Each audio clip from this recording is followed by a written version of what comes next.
we've bought that 137k house for like 20k. And I always think that buying is the first thing that everyone goes to when they have a lump sum of money. I think buying a property is the first thing people think of. And I will say that it's a good investment, but I always think there are better investments. If you're not doing it, if you're not adding value. So for instance, you've gone to Huddersfield, you've paid 100 odd grand for somewhere, and by the sounds of it, you reckon you could double your money. Yes. That's a good investment for me. The average person who's buying a property, generally speaking, isn't adding value.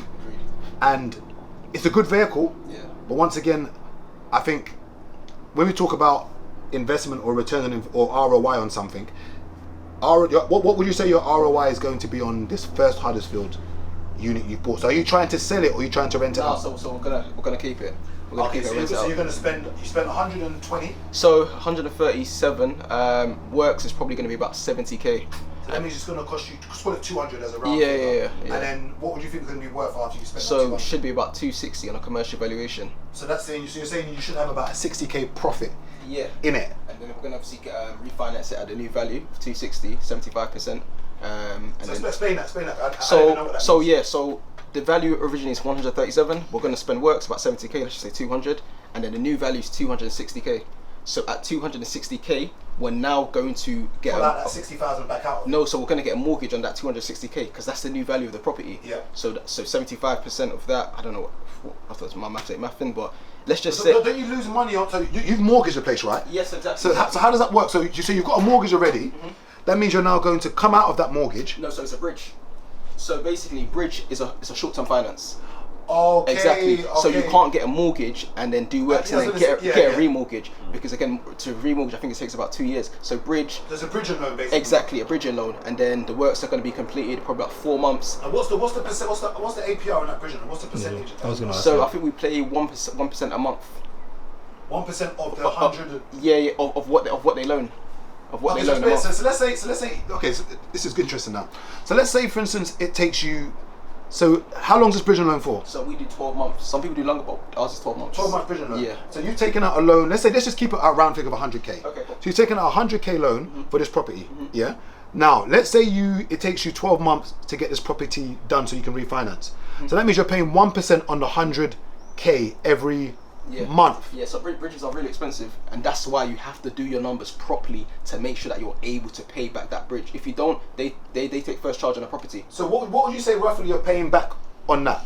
So with them, they take the money at the start. So again, it's your net day loan. Even though you want 100k, for example, you're not going to get 100k because they take it out from that, and then obviously you pay it back. But for us, we're going to refinance after month 6. So we should be able to, after the new value, we should be able to pay the bridge loan off. Again, we use investors finance as well, so we're going to pay our investors off as well. Okay. So with this deal then, with this Huddersfield deal, you've got a bridging loan from somebody. So that bridging loan allowed you to pay the deposit. Yeah, chunk of cash. Yeah. To get the place. Yes, exactly. Yeah. Okay, and then you've now got an investor you're going to use their capital to do the place up. Exactly. So investor kind of. So the whole money is the development finance, and there's obviously deposit plus legals and everything. So investors, again, if it's for the development or if it's for the legals, but yeah, either or, but both are combined. Okay, so let's say with this bridging loan now. So have you worked out roughly what your interest is going to be? So can I go a bit more into it? So you've taken a bridging loan, which is basically used to get the deposit. Yes. And what was the deposit you had to pay to get this place? So we put 30% down. Of the 137k. So let's call that 40 bags. So you've taken a bridging loan of 40k. Okay, and then you've got to pay that 40k back in. You've taken a 6 months bridging loan. You've taken 12 months. 12 months. But if you want to do it early, you can. The company that we done, I think we're not going to do it off earlier. So I think it's literally about this 12 months. Now on that 40k roughly, what are you paying back interest wise to that bridging loan company? The numbers. But it's roughly. Yeah. It's 1%. It's 1% a month. So that's 1% of what the 40. Of whatever you borrowed. Again, we didn't borrow 40k. We actually borrowed slightly more than that because we had to put more money. So let's just say it's 40k. So 1% of 40k is what? 400. That's £400 a month. Yeah. So all you're paying back is £400 a month. Or am I getting the maths? Or I'm doing it? Again, it doesn't work like that when it comes to interest. Yeah, it don't work because again the numbers are higher. So again, we're not just paying that back. But if it was 40k a month, on 1% you'd be paying basically £400 a month. Yes. That's light. It can't be that cheap though. So even if it was 60k, that would be £600 a month, which is light. Yeah, but the thing is, it's like, because they have first charge, and if you don't obviously pay back, because again, you have to pay back the rest of it. So again, let's say they borrowed you, like, for example, like 60k, you need to make sure that they get their 60k plus the interest on top. Okay, so basically, so even though you're paying that 400, yeah, you sort of give, obviously you got to give them back that capital at the end of that 12 months. So let's just say, for instance, you've given them £600 a month. Let's just say that works out to be, call it just over £7,000 for the year in interest. You've obviously still got to give them back their lump sum. Now, so you're going to refinance now, and get that lump sum for them and give it back to them from there. So we refinance at 260, 70. Now we're going to get an actual mortgage, and then from that mortgage, we're going to pay back the bridging. We're going to pay back our investors, and then in actuality, there's probably going to be maybe like 20k in a deal. So technically, we've bought that 137k house for like 20k, because again, there's 20k after we pay back everyone. Again, we've made I won't say it's a loss, but yeah. But the key now is that you've managed to get yourself on the ladder. So you've had to do it, however you've had to do it, you've figured, okay, I get it now. That's the bigger picture, okay, I get it now. It makes sense. It makes sense. I figured it out now. But then obviously they've got a charge on the property just in case. First charge, first charge on the property. So that's why you got to make sure your numbers are right. You have finances there just in case. Because again, on social media, I feel like a lot of people think, oh yeah, bridging and this is going to be so piece of cake. But bro, sometimes like shit hits the fan. So yeah, it's important that you actually have money for yourself, so just in case. Investors need to get paid back as well, and everything. And you mentioned a mentoring program you do. So break that down to me. So if there's this 18-year-old, 19-year-old, even a 40-year-old who's watching this podcast now, what is your mentoring package offering, and why should I be mentored by Easy? Yeah, so my mentoring package is tailor-made to rent to rent. For me, I'm not going to focus on for buying now, because I don't consider myself somebody who's knowledgeable enough. I'm still learning. But for rent to rent, I would say I'm doing pretty well. I've helped a lot of people, over like 17 people. And they've all literally got deals. Why am I coming to you? So what do I get from it? Because I don't like hearing people's journey. Of course. Because a lot of times people are paying to hear someone's journey. So what am I, without giving too much information, because obviously you've got to pay for it, but what in essence am I getting from you being on your mentorship program? So with my mentoring program, everything is one-to-one.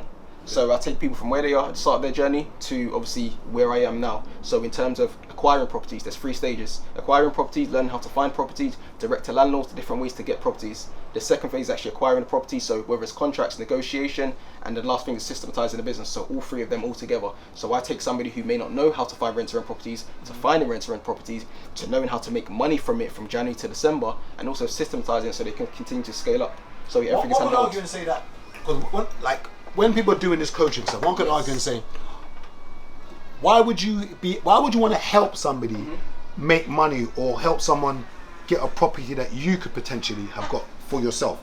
So let's say someone comes to your mentorship program and they're like, okay, Easy, I want to get into it. And let's say, for instance, am I right in saying that you don't find them the deals? They've got to find their own deals. So I train people how to find deals, but at the same time, if it's coming towards the end of my renter program, again, because I want everybody to succeed, I will help them find deals as well. Well, why would you do that?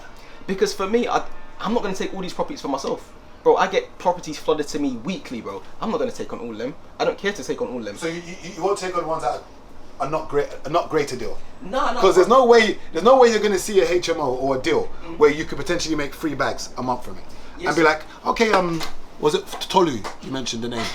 Uncle Tolu. Uncle Tolu. I can't see you ringing Uncle Tolu and saying, Uncle Tolu, there's one property now that you can make 3K on. There you go. Well, to be honest, bro, one of my mentees, bro, I basically gave her a deal where she's going to be making £500 consistently for the next 4 years. I gave her that deal. Yeah, but that's not 3K a month. Yeah, of course, of course. Let's be real, bro. If I'm making a bag a month, I'm taking that for myself. However, £500 a month is still a good deal. Yeah, but I guess it's the ones that you won't take, or that generally are not for you, that you're kind of saying you can have. And there's a lot that I turn down anyway. So obviously, I do pass my mentees a lot of deals. So yeah, that's. But because you're turning them down doesn't make them bad deals. They're still good. They're still good deals. They're still good deals. It's just not as. It's not the It's big not worth belly. his time. Yeah, it's not the big belly. Because obviously for me, right now my appetite is higher. So Oh, sorry. no, don't do that. He's in Hakkasan and no bull. No bull of rent to rent. One thing I don't like to do is this. See when someone's doing well for themselves, and I don't know your finances, but I'm going to assume you're doing okay. You're better than the average. Don't downplay it, because a lot of the younger lot are watching criminals. Yeah, fair enough. And don't get me wrong, I've done crime. Yeah. I've got friends who are criminals. Interesting. So I'm not saying it. Interesting.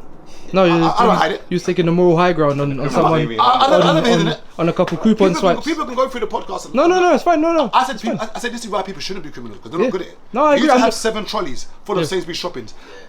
Someone's gonna watch you and be like, "What's going on here? Why are you in a self checkout with 7 trolleys?" I don't That's why you disagree. lot should not just stay in your 9 to 5 and not be criminals. But yeah, back to what I was saying. You just made me lose my chain of thought. Now. What was that now? People follow criminals and they look at criminals. Yeah, and I they think will. it's good to have someone like yourself who's 27 because a lot of times we look at criminals and think that's the only avenue to make money. Whereas, you know, you started your journey at the age of what, 23, 22? 23, yeah. You know, which is, I'd say, pretty young age to do it. And you're now flourishing, and I think it should be commended what you're doing because there's so many other things you could be doing. You know, obviously football wasn't going to happen for you. You know, so Why do I say like that?